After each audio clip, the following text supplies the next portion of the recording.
Hi there, my name is Memo and this is my channel Houseplanty Goodness, and essentially it's a place where I like to geek out about my big passion. You might be able to see some of that around me.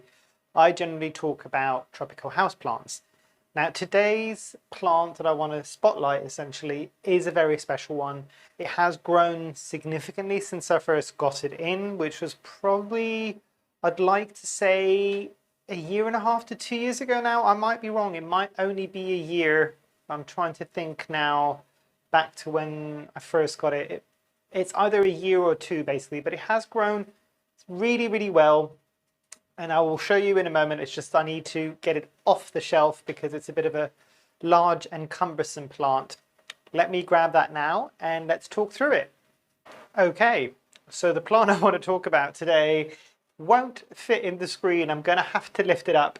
For some of the eagle-eyed amongst you, you might be able to spot what it is. This is an Anthurium Vittarifolium. So it's still part of the Araceae family or the aroid family. It's an anthurium, probably not like most anthuriums that you've seen, because a lot of the times, unless it's an anthurium with the kind of the common anthuriums that you'll get in the stores, where they'll go for the really bright and colorful blooms, then you've got the slightly rarer anthuriums that you'll get with the big, velvety, sometimes heart-shaped leaves, but they tend to be more of a heart-shaped rather than a pendant leaf. So if I bring this in a bit closer, you might be able to see some of the morphology of this plant, and hopefully that is being picked up. These are aerial roots, believe it or not, on an anthurium, which are very, very thick, chunky, and reminiscent of, for instance, the Phalaenopsis orchids. You might be able to see, I don't want to tip it too much because it's a very, very large plant. It's in a light, airy aroid soil mix. I've got it in a net pot. And you might be able to see, if I bring that up a bit closer, hopefully that is focusing, that is one of its inflorescences. Now, I'll show you something very exciting. I've also got an inflorescence, which hopefully that is being picked up. You can see some of the bulging that's happening on that inflorescence. I was successful in pollinating this. So hopefully soon, I should be getting some berries. It's not an awful lot. Anybody who's seen my recent Antherium pollination and propagation video will see that I've done something very similar to my crystallinum, and that one did really well. The yield is insane on that one. I've got an entire other inflorescence that's about ready to go to berry now.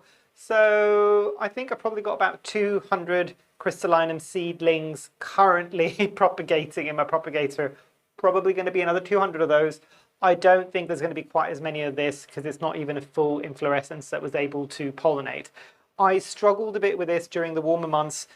With this newer inflorescence, obviously sod's law, this one did actually go through a much longer female and receptive period, which is where it's got the liquidy kind of dew on the actual inflorescence, and now it's got a very pronounced male stage of the inflorescence. I'm not sure whether or not that will pick up. Hopefully, if I block my face ever so slightly, no, I don't think that's going to pick up, but you get the powdery pollen on it.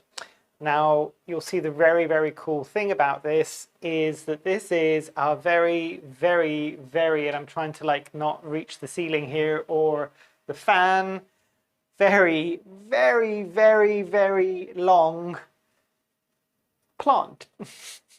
That is, just to give you an example, that is one leaf.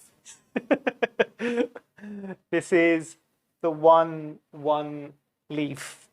This is actually the most recent leaf, so it's still a bit soft. This was the previous leaf here, and this is a lot more stiff, basically, much more reminiscent of an anthurium. Now, I might put this back down again because it's a bit huge and there's too many things around and above that could cause this plant damage. I'm just going to put it back to where it lives and let's talk a bit more about it. So now that I've put it back, it's a bit irritating that I haven't shown you what the more juvenile leaves on that. You might have seen it when I was bringing it up close, but you saw how long the most recent leaf was, but the older leaves were probably only I'm just kind of looking at it now. Some of the more immature leaves that I got with it were probably only, and I can do metric, about 15 to 20 centimeters. So not too long, but as you saw, it does get very, very, very long. And it is something that I'm not sure if it's going to get much longer than that. I don't know if I've reached peak leaf length, but I shall let you know.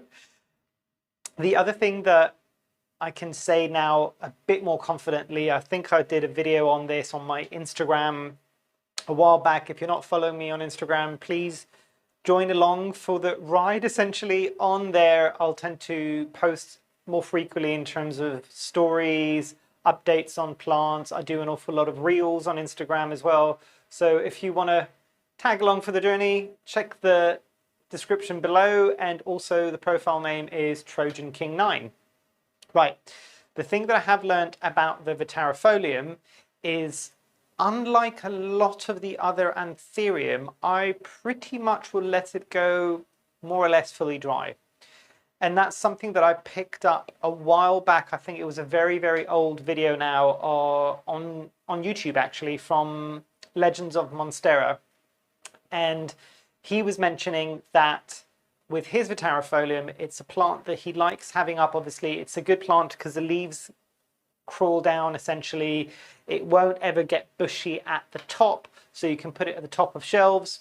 Fully agree with that. It's a great plant because it will cascade the green down. But also, he was saying in his experience, he found that it's one of the anthuriums, one of the few anthuriums that don't mind going a bit more on the dry side. Another example of this would be the Anthurium clarinarium. And the one thing that both of these anthuriums have got that is in common is that they've got very, very succulent roots. Now, generally, most anthuriums will have slightly more beefy roots, but even by those standards, the Vittarifolium, the clarinarium almost rival those of maybe a Monstera deliciosa. So they can retain a lot more moisture. And you'll be very proud of me today. That plant was meant to get watered this morning, and I actually remembered that I'm going to do a video on it today, so it wasn't dripping all over me. So that's a win for me.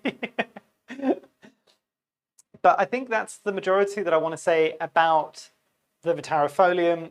There's not an awful lot to say because actually it's a relatively easy plant, and it's a very, very...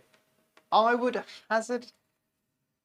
probably go as far as saying that that Anthurium is possibly my easiest Anthurium. Ask me in the comments down below how I'd fare with the clarinarium. I'll give you a bit of a spoiler. Not particularly well. I had one clarinarium and managed to kill it. It's not an awful lot of plants that I've killed recently, but the clarinarium was one that I just could not keep happy, essentially. It just kept getting edema. I was struggling with it in the same way that I was struggling with my Alocasia dragon scale. But yeah, really, really cool Anthurium. If you do find one, do pick one up. The other one that's a much, much more rare strap leaf Anthurium is the Anthurium Wendlandii, I think. If I'm wrong, I'll put the name up the top there. And the interesting thing with that one is that the inflorescence kind of corkscrews down, so it looks a bit like a little piglet's tail, essentially. Very, very, very cool. Much harder to find than the Vittarifolium, and the Vittarifolium itself, even though you can probably find it a bit more these days, it's not necessarily a common plant by any stretch of the imagination.